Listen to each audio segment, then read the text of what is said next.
Bismillahirrahmanirrahim. Assalamualaikum warahmatullahi wabarakatuh. Selamat malam, salam sejahtera bagi kita sekalian. Shalom, Om Swastiastu, Namo Buddhaya, salam kebajikan.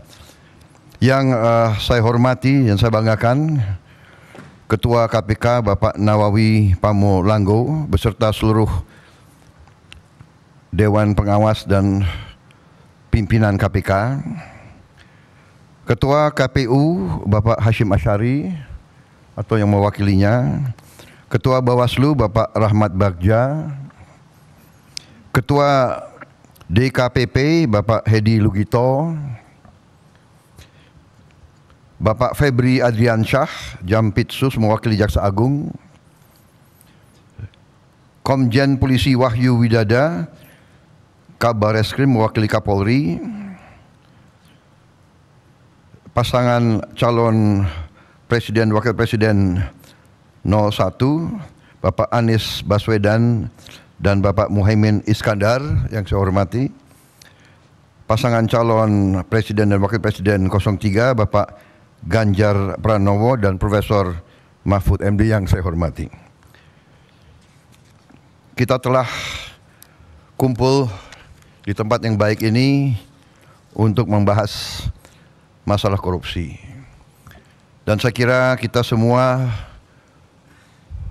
menyadari dan faham benar betapa masalah korupsi ini merusak kehidupan bangsa dan negara dan membahayakan keselamatan sebuah negara.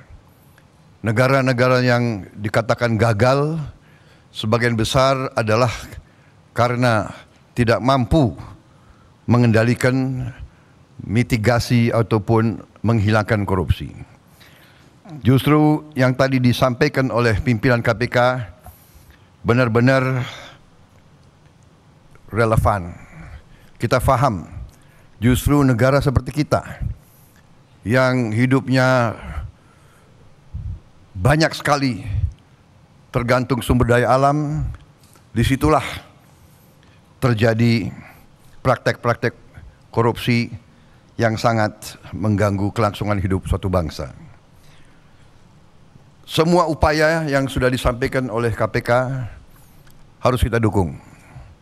Dan saya bertekad untuk mendukung dan untuk manakala saya nanti bersama Saudara Gibran menerima mandat dari rakyat, saya bertekad untuk memimpin upaya pemberantasan korupsi dengan sungguh-sungguh dan dengan total, saudara-saudara sekalian. Pendekatan yang sudah dilakukan itu sudah benar. Pendekatan pendidikan, kemudian pencegahan dan penindakan. Itu sudah benar, harus kita tingkatkan.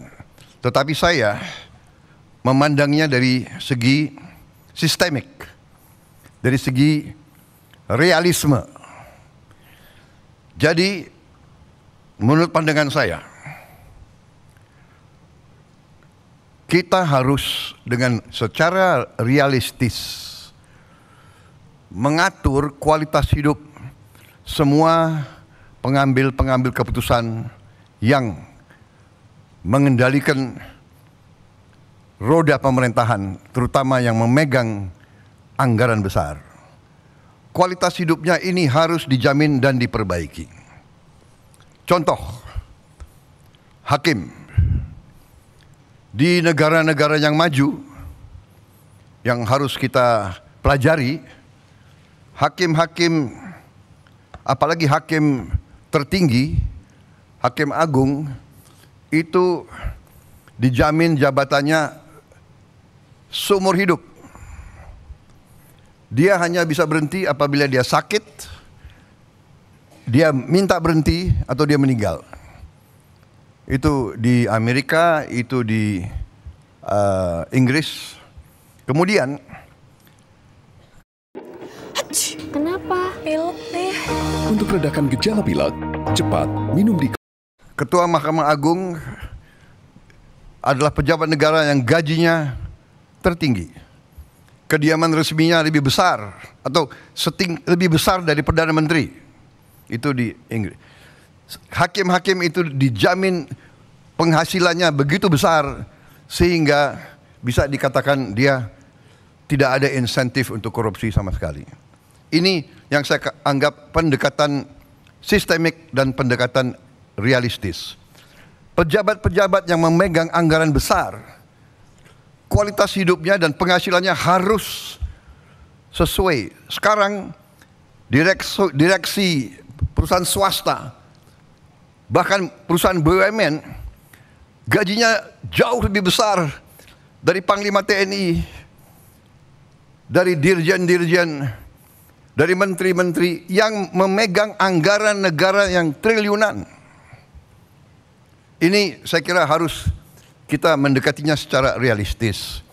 Ini keyakinan saya. Jadi kita perbaiki kualitas hidup, kita tingkatkan gaji-gaji semua pejabat, semua penyelenggara negara. Kita mampu, saya sudah hitung dengan tim pakar saya, Indonesia negara kaya bukan negara miskin. Kita mampu, kita tingkatkan kualitas hidupnya, kita jamin kualitas hidupnya dengan berbagai sistem. Dengan demikian kita tegakkan semua undang-undang yang perlu ditegakkan. Bila perlu pembuktian terbalik,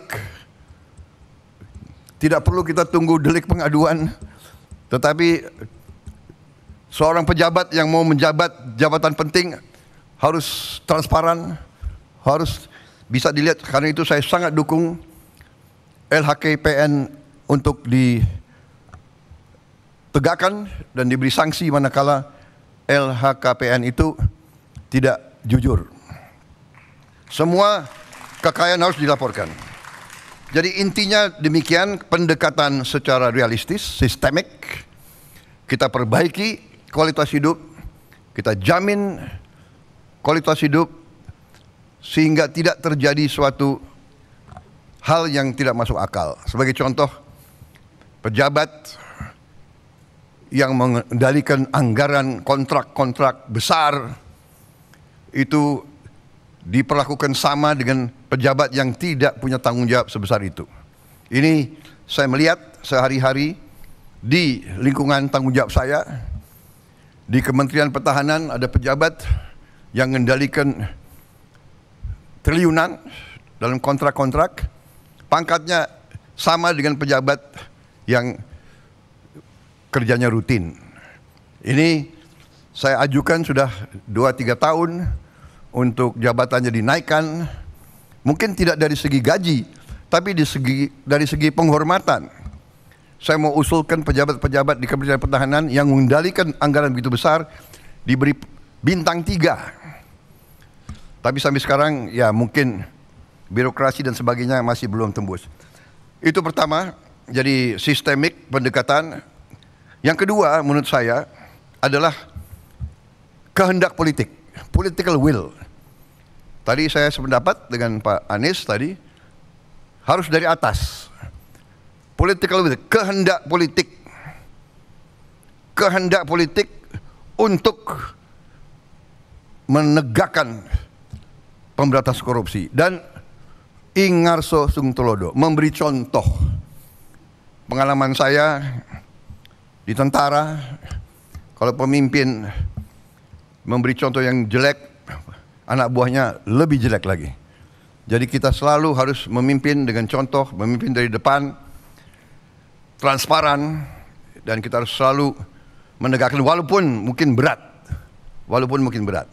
Saya kira intinya itu, saya dukung semua upaya yang tadi disampaikan oleh KPK, semua upaya mitigasi, pencegahan, dan penindakan. Tetapi yang paling inti adalah pendekatan sistemik. Kita perbaiki sistemnya. Sesudah sistem diperbaiki dengan political will, kita tindak sekeras-kerasnya yang menyimpang dari ketentuan kita.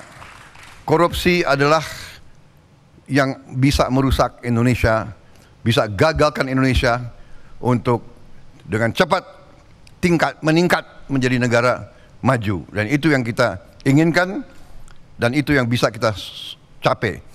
Negara kita sangat kaya, negara kita sangat potensial, dan negara kita sangat-sangat mungkin melompat menjadi negara yang hebat.